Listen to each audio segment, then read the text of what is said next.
দীর্ঘদিন ধরে বাংলাদেশের গণতান্ত্রিক সংগ্রামের ক্ষেত্রে বাংলাদেশ জাতীয়তাবাদী দলের একটা বিশাল ভূমিকা রয়েছে। শুধু তাই নয়, বাংলাদেশের রাষ্ট্র সংস্কারের ক্ষেত্রে যে সমস্ত দল দীর্ঘদিন যাবৎ এই দাবি উত্থাপন করেছেন, কর্মসূচি দিয়েছেন, একই সঙ্গে ফ্যাসিবাদী শাসনের বিরুদ্ধে লড়াইয়ের পাশাপাশি রাষ্ট্র সংস্কারের তাগিদ দিয়েছেন, বাংলাদেশ জাতীয়তাবাদী দল তার শীর্ষে, তার অগ্রগণ্য অবস্থান আছে। আমরা 5টি কমিশনের পক্ষ থেকে যে সমস্ত সুপারিশ, তার কিছু সারাংশ এবং যে সমস্ত বিষয়ে আলোচনার মাধ্যমে রাজনৈতিক দলগুলোর সাথে একটা ঐকমত্য তৈরি করে অগ্রসর হতে চাই, সেটা রাজনৈতিক দলগুলোর কাছে দিয়েছিলাম এবং তারই পরিপ্রেক্ষিতে বাংলাদেশ জাতীয়তাবাদী দলের পক্ষ থেকে আন্তরিকভাবে সুচিন্তিতভাবে আমাদেরকে তাদের মতামত জানিয়েছেন। শুধু তাই নয়, সংবিধান সংস্কার কমিশনের দায়িত্ব পালনকালেও আমরা বাংলাদেশ জাতীয়তাবাদী দলের পক্ষ থেকে যে সহযোগিতা পেয়েছি, তার জন্য এই সুযোগে আমি আবার ধন্যবাদ জানাতে চাই।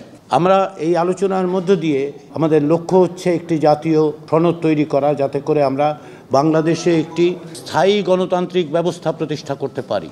বারবার আমরা দেখেছি যে গণতন্ত্র কেবল হোঁচট খেয়েছে তা নয়, একটি ব্যক্তিতান্ত্রিক স্বৈরতন্ত্র প্রতিষ্ঠিত হয়েছিল এই দেশে। সেগুলো যাতে ভবিষ্যতে না ঘটে, যার বিরুদ্ধে বাংলাদেশের রাজনৈতিক গণতান্ত্রিক শক্তিগুলো দীর্ঘদিন সংগ্রাম করেছে এবং জাতীয়তাবাদী দল তার অগ্রগণ্য হিসেবে ভূমিকা পালন করেছে, সেই জায়গায় সেই প্রাতিষ্ঠানিক রূপ দেওয়ার জন্যই এই প্রচেষ্টা। আমরা আশা করছি আমরা আলাপ আলোচনার মধ্য দিয়ে এমন একটা জায়গায় উপস্থিত হতে পারবো, যেখান থেকে প্রাতিষ্ঠানিকভাবে, সাংবিধানিকভাবে আমরা এমন ব্যবস্থা তৈরি করতে পারবো যা বাংলাদেশের ভবিষ্যৎ পথরেখা নির্দেশ করবে।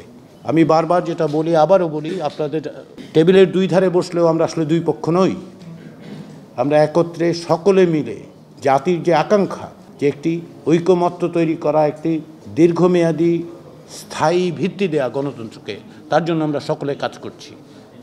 লড়াই সংগ্রাম বিভিন্নভাবে আমরা যুক্ত থেকেছি। সেই জায়গায় বিএনপি যে ভূমিকা পালন করেছে, সেই ভূমিকা তাদেরকে নিঃসন্দেহে এমন অবস্থানে দিয়েছে যে বাংলাদেশের মানুষ জানেন যে তারা কী ভূমিকা পালন করেছেন, কিভাবে তারা গণতন্ত্রের সংগ্রামের জন্য অত্যাচারিত হয়েছেন, নিপীড়িত হয়েছেন, প্রতিরোধ রচনা করেছেন।